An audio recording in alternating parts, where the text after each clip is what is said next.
Bat rod ये सब से अचानक हमको शर्ट उट और यूनिफॉर्म भी फाड़ दिया था, गंजी उंजी सब फाड़ दिया था, माथा मार के फोड़ दिया था। आप पर मारा भी और उल्टा पर एग्जाम भी लगा दिया कि आप 50,000 छीन लिए। आते हैं मार के डर से कहीं ना कहीं। ये तो ग्रामीण को भी सोचना चाहिए कि अब आने वाला दिन में अगर इस तरह डरे हुए रहेंगे तो हर रोज़ अगर अभी मार खा रहे हैं, आने वाला दिन में गांव का लेडीज़ को भी वैसे छेड़खानी करेंगे। बहुत तरह आपका खून, सर से खून भी निकल रहा था। आपको तो इलाज का जरूरत था, फिर थाना में क्यों रखा गया? कोई जाति दुश्मनी नहीं था उसके साथ ना। मेरा कोई यहाँ गोविंदपुर प्रखंड में कोई बोल सकता है कि प्रदीप कुमार महतो एक गलत लड़का चाहिए, गलत। आप लोग अचानक बालू गाड़ी क्यों रोकने के लिए गए हैं? किसी तरह का चंदा का विवाद है या नेतागिरी का विवाद है क्या? झारखंड में हमेशा लोगों पर अत्याचार होता हुआ आप लोग देखते ही होंगे। हाल में सिंदरी का भी कांड आप देख लिए थे। अब ताज़ा मामला गोविंदपुर से है, जहां अवैध बालू कारोबार के खिलाफ कुछ ग्रामीण मैदान पे आए थे, उनके खिलाफ आवाज़ उठा रहे थे। और अपने गांव से जब 10-12 ट्रक जो अवैध बालू पार हो रहा था तो उसका वो इन लोगों ने पुरजोर विरोध किया। उस विरोध करने वाले में एक प्रदीप कुमार महतो भी थे, जो अभी 4 दिन से NMCH धनबाद में इनका इलाज चल रहा है। प्रदीप जी, ये बताइए कि आपका यहाँ कैसे आप पहुँच गए? सबसे पहले तो मैं आपका चैनल को और आपको मेरे ओर से तहे दिल से धन्यवाद देना चाहता हूं, जो आप मेरे यहाँ निरीक्षण करने आए हुए हैं। मेरा ये घटना हुआ 22 तारीख की शाम को, जब हम ऑफिस से घर जा रहे थे 8 से 8:30 बजे के बीच में। तब वहाँ देखे 8 से 10 बालू लदा हुआ गाड़ी खड़ी थी हम लोग गाँव के सामने। दिन में कि रात में? 8:30 बजे रात को। उस टाइम ग्रामीण वहाँ विरोध कर रहे थे कि इस तरफ गाड़ी हम लोग पार होने नहीं देंगे। तब हम भी वहाँ पहुँचे। जब ड्यूटी से जा रहे थे वहाँ देखे भीड़ लगा हुआ है, तो उस भीड़ में हम भी रुके। तो हम पूछे क्या चीज़ हो, तो बोले कि ये बालू लोड गाड़ी ले जा रहे हैं, तो हम लोग बोले इधर से जाने नहीं देंगे। तो हम भी गांव वाला के साथ बोले कि नहीं, ये गलत हो रहा है, इधर से पार होने नहीं देंगे। बस हम भी वही विरोध किए हैं और बोले कि इस तरह का हम लोग रास्ता हम लोग बहुत दिक्कत से बनाए हुए हैं। इससे पहले हम लोग 2 साल पहले हम लोग बहुत जर्जर रोड था। ठीक है, ये जर्जर रोड का बात है, अब विरोध का बात था। माथा कैसे फट गया आपका? माथा बस वो विरोध होने के बाद सुबह जब हम ड्यूटी जा रहे थे, 23 तारीख की ये सुबह घटना है। हम ड्यूटी ऑफिस आ रहे थे, गुरु कृपा शोरूम में ड्यूटी करते हैं। तब अचानक बबलू सिंह अपने घर के सामने 15 से 20 लड़का लाठी डंडा रड लेके खड़े हुए थे, उसका भाई उसका बेटा, और वो हम पर अचानक हमला किए। बबलू सिंह का घर आप कैसे पहुंच गए? वो मेरा आना जाना वही रास्ता है हम लोग का है। तिलाबनी का जो रोड है वो हम लोग का सुबह शाम सब्जी लेने सब ड्यूटी जाना से वही रोड है, उसी से हम लोग आना जाना करते हैं। वही मेरा हम लोग का मेन। बबलू सिंह क्या गोविंदपुर में ही रहता है? उसका घर वहीं पे है बबलू सिंह, उसका रविंदर का चढ़ाई करके बोला जाता है, उसका घर के सामने। तो बालू जो गाड़ी था 10-12 ट्रक उन्हीं का है क्या? देखिए, वो रात को जब आया ड्राइवर फ़ोन किया तो 10 मिनट में वो आए। वो बोले कि मेरा गाड़ी है। बबलू सिंह बोले ये मेरा गाड़ी है, ये सब आप लोग कहाँ रोके हुए हैं, जाने दीजिए। तो हम लोग बोले नहीं, आपका गाड़ी हो चाहे किसी का भी गाड़ी हो, इधर से हम लोग पार होने नहीं देंगे। आपका जैसे भी है जो है, हम लोग उससे हमको कोई मतलब नहीं, इधर से हम लोग जाने नहीं देंगे। बस यही विरोध किए थे। उसका अगला हमको बस 15 से 20 बबलू सिंह लेकर के हमको मार के पैर उर कर दिया है और माथा भी फोड़ दिया। कितने लोगों ने आप पर हमला किया और क्या क्या उनके पास था? उन लोगों के पास लाठी डंडा, हॉकी का बैट, रड ये सब से अचानक हमको शर्ट उट और यूनिफॉर्म भी फाड़ दिया था, गंजी उंजी सब फाड़ दिया था, माथा मार के फोड़ दिया था और पैर भी मोड़ रहा था तोड़ने के लिए। बोला कि जान से मार देंगे, ऐसे करके सारा कम से। आप विरोध किए थे इसलिए आपके साथ इस तरह का घटना को अंजाम दिया गया? जी हाँ यही। और आप और भी किसी को मारा है क्या? इससे हमको जब ड्यूटी हम जाए तो हमको पहले उससे पहले 2-3 लड़का को घर के अंदर घुसा के रखे हुए थे, उससे पहले ही मारा हुआ था। जो 2-3 जो लड़का लोग को घुसा के रखा था, उनका नाम क्या था और कहाँ के रहने वाले थे? वो 2-3 लड़का में से एक राजू कुमार महतो, हम ही लोग तिलाबनी बस्ती का है, और एक अशोक कुमार महतो है। और एक कहाँ रखा था? वो लोग को एक रूम में घुसा के रखे हुए थे, उससे पहले वो सबको मार के उसके बाद रात को विरोध किया था इसलिए वो लोग को रूम में घुसा दिया था और आपको सड़क पे पीट दिया? सड़क पे पहले मार के उसके बाद हमको भी रूम पे ही घुसा के लेकर जाएगा। उसके बाद कुछ देर बाद वो प्रशासन है, गोविंद प्रशासन, और बबलू सिंह बोले कि ये मेरा 50,000 रुपये सब छीन लिया है, ये सबको ले जाइए। तो फिर थाना वाला हमको उठा करके वहाँ गोविंदपुर थाना ले गए। अच्छा, आप पर मारा भी और उल्टा पर एग्जाम भी लगा दिया कि आप 50,000 छीन लिए? हाँ जी हाँ, ऐसे किया कि 50,000 रुपये हम लोग को छीन लिया है, सबको ले जाइए थाना ले जाइए। और उस समय आपका खून, सर से खून भी निकल रहा था। सर से आपको तो इलाज का जरूरत था, फिर थाना में क्यों रखा गया? वो वहाँ से कोई इलाज का बात नहीं, डायरेक्ट हमको थाना ले गया। थाना में जब मेरा बेहोशी हो गए तब फिर वहाँ थाना वाला हमको गोविंदपुर स्वास्थ्य केंद्र ले गया। स्वास्थ्य केंद्र फिर हमको वहाँ से जब हम लिखित शिकायत दर्ज करने के बाद मेरा जब ये हुआ, उसके बाद हमको स्वास्थ्य केंद्र ले गया, वहाँ से हमको फिर रेफर कर दिया। आज 3 दिन से आप यहाँ NMCH में इलाज चल रहा है आपका। जो चर्चा है कि अभी तक मामला दर्ज नहीं हुआ है। हम शिकायत दर्ज उसी दिन किए हुए हैं, लेकिन हमको अभी तक मालूम नहीं कि क्या हुआ नहीं हुआ। लेकिन हम तो अभी उस दिन से हॉस्पिटल में ही इलाज चल रहा अभी मेरा।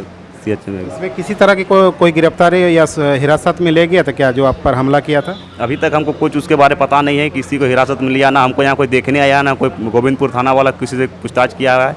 हमको अभी तक कोई सब चीज़ के बारे में पता नहीं है, सिर्फ हम लिखित दर्ज करवाए हैं उसी दिन जिस दिन घटना हुआ है। आप लोग अचानक बालू गाड़ी क्यों रोकने के लिए गए हैं? किसी तरह का चंदा का विवाद है या नेतागिरी का विवाद है क्या? कोई उसका विवाद नहीं है। हम लोग का वहाँ 8 से 10 गाड़ी जो खड़ी थी वहाँ हम लोग का गांव के सामने ही, तो गांव वाला हम लोग देखिए गांव का आदमी है तो हम लोग और बाहर तरफ घूमते ही रहते हैं, आप तालाब तरफ आते ही रहते हैं, गांव के सामने ही निकट सटा हुआ है। तो उसी में फिर हम लोग देखें कि यहाँ गाड़ी क्यों खड़ी है, तो फिर वही ड्राइवर साहब से हम लोग बोले कि इधर आप कहाँ गाड़ी खड़ा किया, तो बोला कि हम लोग बालू ले जा रहे हैं इधर। तो बोला कहाँ ले जा रहे हैं, तो बोला कि हम लोग इधर से पार कर रहे हैं। बोला कहाँ पार कर रहे हैं, तो बोला कि वो हम लोग नहीं बताएंगे, आप लोग कौन होते हैं, आप लोग नेता हैं ये, ऐसे कर ड्राइवर बोले। जब वो सबको बोले कि आप इधर से पार नहीं कर सकते, हम लोग का गाँव होकर के हम लोग का रोड ही। तब फिर बबलू सिंह आया 10 मिनट के अंदर, वही बोले कि मेरा गाड़ी है, आप लोग ये सब ये कहा कर रहे हैं, आप लोग नेता बन गए, बस यही। जब आप काम करने के लिए जा रहे थे तो जो हमला हुआ तो क्या 1-2 डंडा मारा छोड़ दिया था, क्या उसके बाद क्या हुआ? 1-2 डंडा नहीं, कम से कम 15 से 20 आदमियों ने, जैसे बेरहमी आदमी को पीटता है, कोई गुनहगार आदमी को पीटता है, उससे भी अलग तरह के पीटा है उसने लाठी डंडा से। वो सब इस समय समझ में आता है कि आदमी मर रहा है कि क्या हो रहा है, रोड पे धक्का मार के मार रहा है कि मर जाओ। बहुत नेता बनता है, साला गाड़ी रोकता है, ऐसे गाली गलौज बहुत तरह तरह का गाली दे रहे थे, वो हम नहीं बोल सकते इस आपके चैनल के माध्यम से। बहुत तो क्या माने अब गलत काम होगा तो लोग अब आवाज़ नहीं उठाना चाहिए?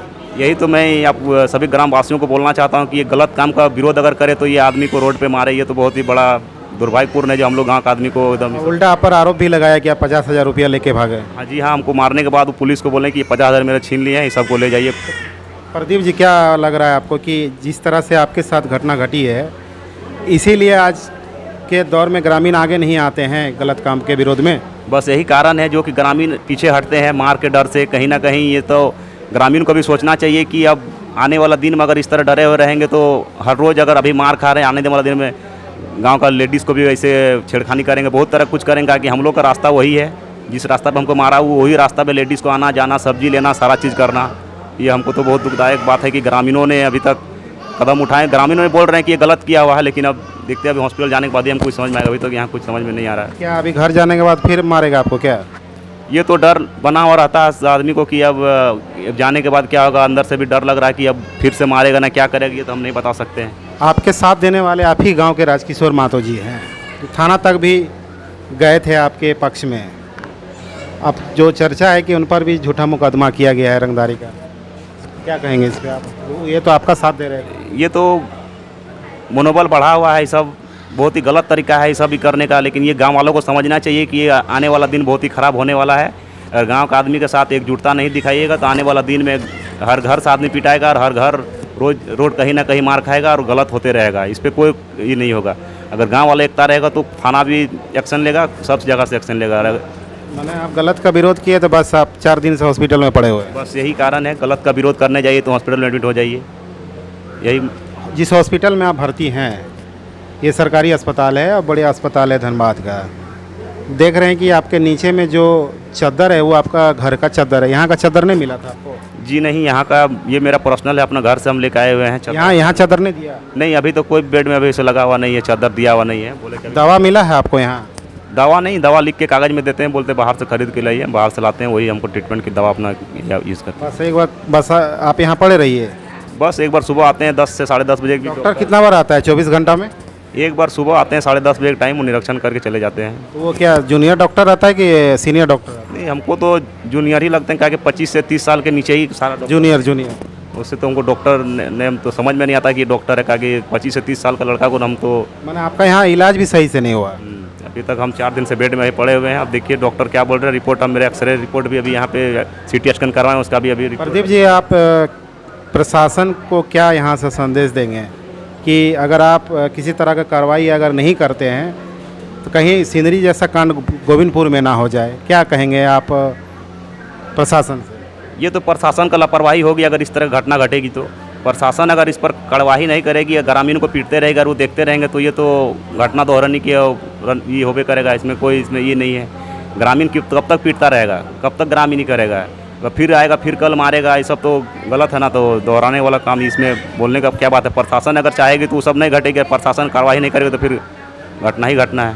तो क्या अब आप मार खा गए, माथा फूट गया, हाथ क्रैक हो गया, 4 दिन से एडमिट रहा, आपका जॉब में छुट्टी भी हो गया, तो क्या अब आगे भी आप विरोध करेंगे अवैध कारोबार के खिलाफ? क्योंकि आप तो मार खा गए। नहीं, ये गलत होगा तो गलत का विरोध करेंगे, चाहे मेरा जो भी हो जाए। ज़िंदगी खाली ऐसे जी करके खाली खाने पीने को करने तक नहीं रहना चाहिए। गलत का विरोध करेंगे, यही करेंगे, आगे भी करेंगे, अभी किए भी हैं। स्थानीय जो क्षेत्र के जनप्रतिनिधि हैं, नेता हैं, क्या एक बार भी आपको देखने के लिए यहाँ पहुँचा है?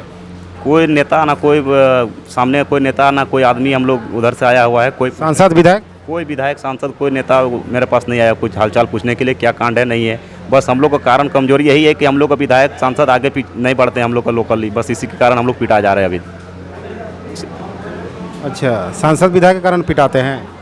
अब क्या करेंगे, अब कोई अभी तक देखिए 4 दिन से अभी हम हॉस्पिटल में हैं, सारा गोविंदपुर में भी हल्ला हुआ है कि इस तरह का हुआ, लेकिन कोई अभी तक यहाँ पे जानकारी लेने के लिए ना कुछ तरह निरीक्षण करने आया है, कोई ही नहीं है, मैंने दुख तक भी नहीं जताया। कुछ नहीं। एकदम आदमी के मनोबल तो टूटेगा ही टूटेगा, मार खाते रहेगा। मैंने चोरी चमारी करते रहिए और आप लोग आराम से घर में रहिए ना। गलत करेगा, कौन विरोध करने जाएगा? मार खाएगा फिर बोलेगा हम विरोध करेंगे, हम मार खाएंगे, इसीलिए गांव का आदमी आगे नहीं बढ़ता है इसके लिए। मैंने विरोध किया था, आज आपके साथ ये घटना हुआ। मैंने कोई जाति दुश्मनी नहीं था। नहीं, कोई जाति दुश्मनी नहीं था उसके साथ ना। मेरा कोई यहाँ गोविंदपुर प्रखंड में कोई बोल सकता है कि प्रदीप कुमार महतो एक गलत लड़का चाहिए, गलत संगत के साथ रहता है गोविंदपुर में, किसी से भी आप पूछ सकते हैं गोविंदपुर में। तो देख सकते हैं ये प्रदीप कुमार महतो जी थे, जिनका इलाज NMCH धनबाद में चल रहा है। इनका एक ये छोटा सा ये गलती था कि इन्होंने अवैध बालू कारोबार के खिलाफ इन्होंने आवाज़ उठाया, विरोध किया, जिसका खमियाजा इन्हें भुगतना पड़ा। लाठी डंडा से बुरी तरह से हमला किया गया, जान से मारने की नीयत से, और ये 3 दिन से यहाँ पर इलाजरत है।